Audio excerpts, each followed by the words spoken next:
Welcome to Manufacturing Talk Radio. Hello, all. You all know me by now. I think I've done about 10 or 12 interviews. This is Lou Weiss from Manufacturing Talk Radio, and we're at the Motion and Power Technology Expo in Detroit, Michigan. Boy, I said it all in one sentence without a foul up.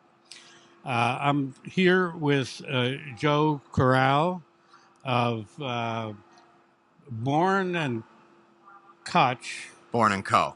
Bourn and Co. I'm sorry. Yep, the CH Bourn is and silent. Co.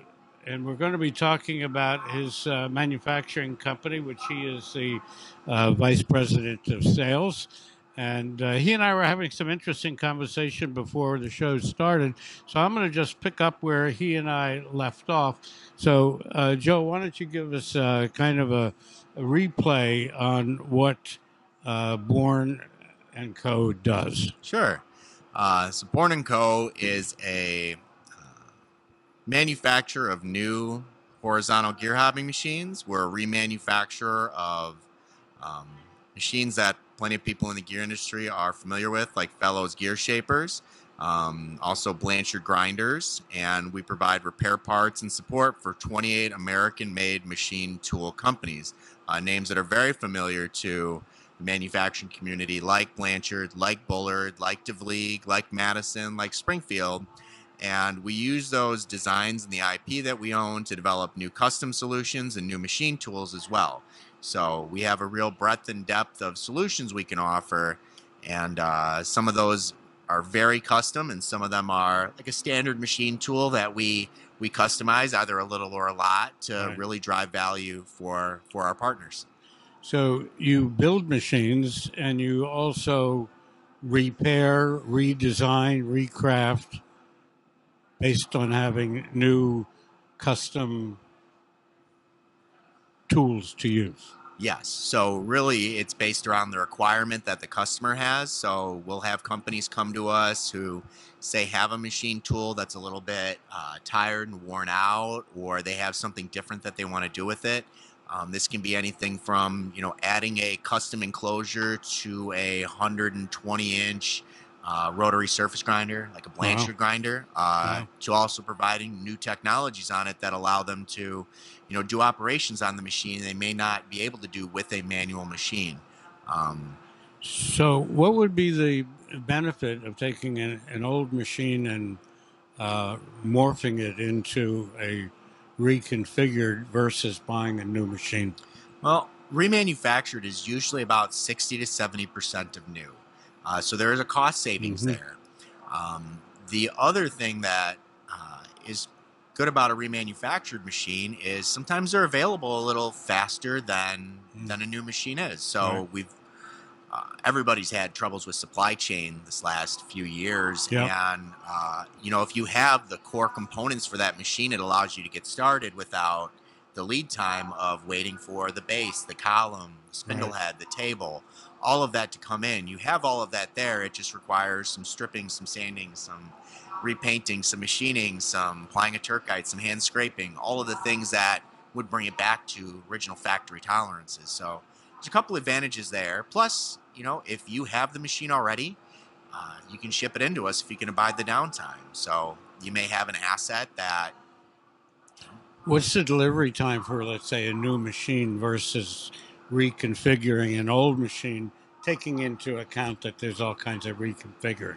So if we were to focus on, say, like a big Blanchard grinder, it's about, I would say, a year plus, like 60 weeks or more to get a brand new machine. Well, that's because we have to deal with castings. We have to deal with very large weldments. Wow.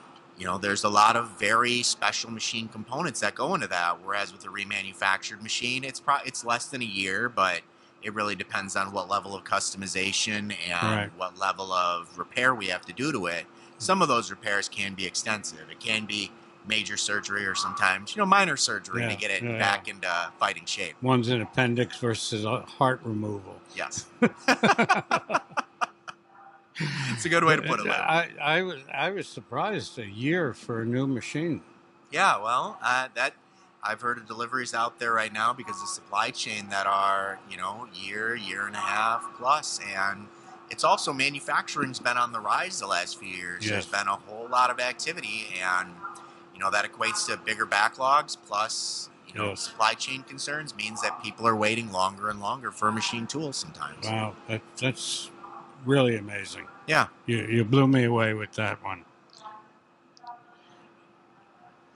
And when you talk about retrofitting a machine, which I think we've already addressed a good part of that,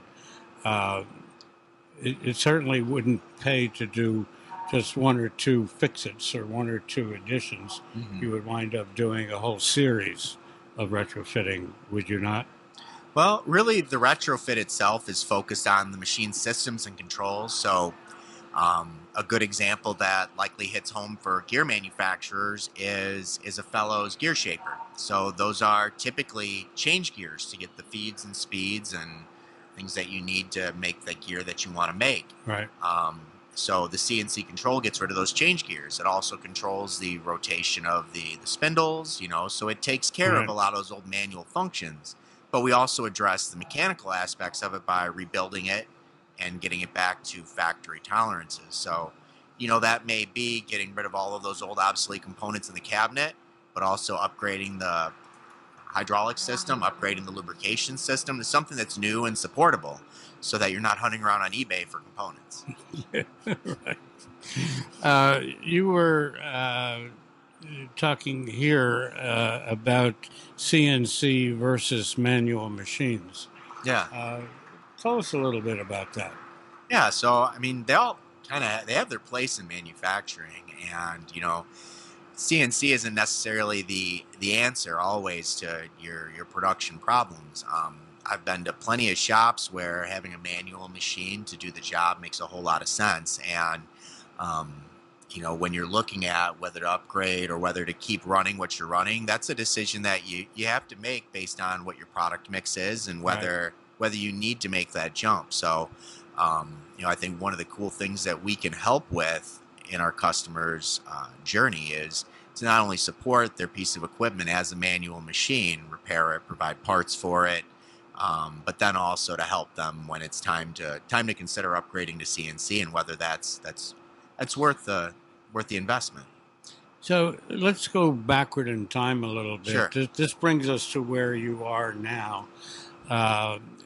But the last 3 years, we've gone through supply chain issues, skill gaps, Mm-hmm. COVID, and all of those things. How did you get through all of that? You sound like you've got a lot of fancy footwork you have to do. Yeah, so supply chain, that was a challenge. Getting things in on time and getting them in was difficult, but we made a couple of smart moves pre-supply chain disruption that had us have components on the shelf for machine builds, so we were able to help our customers out with deliveries that were reasonable. We also had taken some steps prior to COVID and prior to this real shift in the workforce to start documenting some of the tribal knowledge that is required to remanufacture our machines and build our machines, and getting that into something that you can have access to out on the shop floor. Right. So our operations manager implemented a software called Tulip that essentially allows you to make video work instructions. So like, we're an ISO 9001 company. So we have processes, procedures, work instructions that support those. On video. Well, now we have them on video for certain things, right. And we're creating this library of knowledge that you need in order to do what we do, because a lot of the specialized processes like hand scraping, those are things that you won't find a guy that's coming out of trade school or that has that experience when he's coming in as, a 20, even 30-year-old guy. That's something that has to be taught. Absolutely. And there are some very specific things we do to a machine that, you got to have somebody that shows you how to do it. And we only have a good example is gentleman Al Wenemacher. Al Wenemacher's been with us since 2004 when we acquired DeVlieg Bullard Services Group, where all of these companies that we service and support came over with. Al worked for Madison. Al knows a whole heck of a lot about building machines. if Al had to babysit every single guy that we brought in, Yeah. Al wouldn't be able to do his job well. Right. So getting that knowledge out of Al's head so that anybody can pick it up, do it, I think that's very valuable.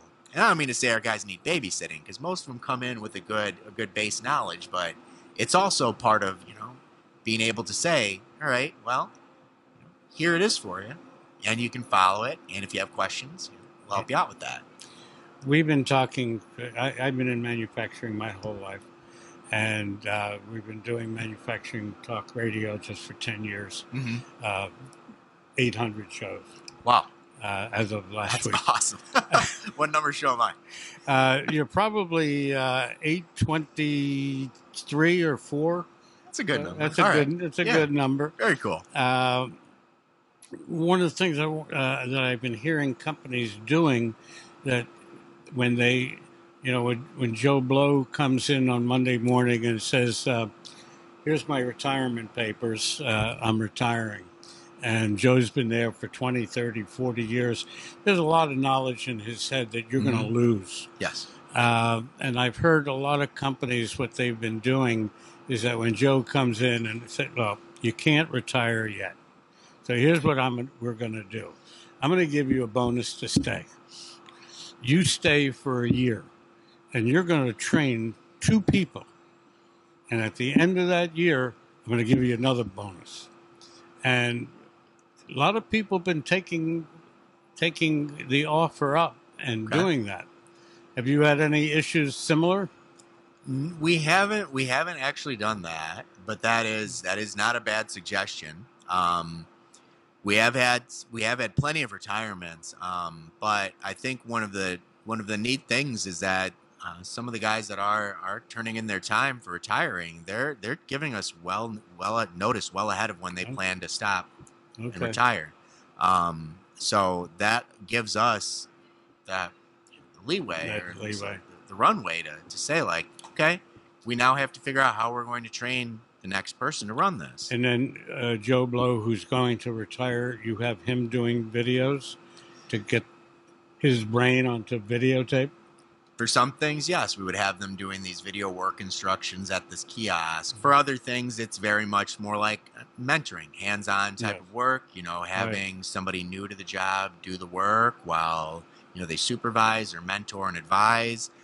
So yeah, it takes a couple of different approaches as to how we try and get that knowledge passed on to the next generation of, machine tool and manufacturing specialists. That's a good way to go. I think that AI is going to play a role in that also. I think so too. Augmented reality, those types of things that you're seeing being talked about, where you can do, like, we're doing very basic video work instructions, but when you can have somebody essentially put on a VR headset, they're seeing how it's done, and they could do, that there's very neat possibilities there.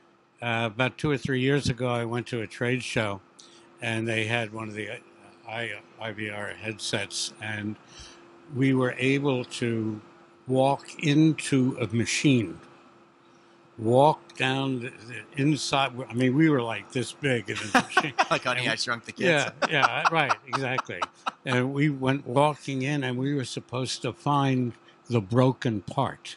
Wow. It was unbelievable. We're walking. It's so cool. It is so cool. At first, it's a little scary, but it was amazing. Yeah. And that's where we are today. And I said earlier about artificial super intelligence, which is the AI, the new version. Wow. Google it. I'll have to do that. Google it. Yeah. It may even be a little bit scarier than AI, but it's the new thing coming. So, Joe, I appreciate the time that you spent. Yeah. And it's been great. Thanks for sitting with Thank us. You, Lou. And Pleasure. we'll be talking. I'd like to talk further at some point down the road. Yeah, that'd be great. Okay. I'd love to be back. Thank you very much for having me. Sure. All right, everybody, we're saying goodbye for now. And we thank all of our guests, including Joe here from Bourn and Koch. I always had a problem with that name. So thank you for spending time with us, and listen to our next interview. Thanks, everybody. That's our show for today. Thanks for listening. If you enjoyed this episode and would like to support the show, please like and subscribe, share on social media, or leave a review. You can find us on YouTube, Spotify, Apple Podcasts, Google Play, Rumble, or your favorite podcast app. Visit us online at mfgtalkradio.com for our other episodes. We have also included links to our advertisers below. Thanks again, and we'll see you next week.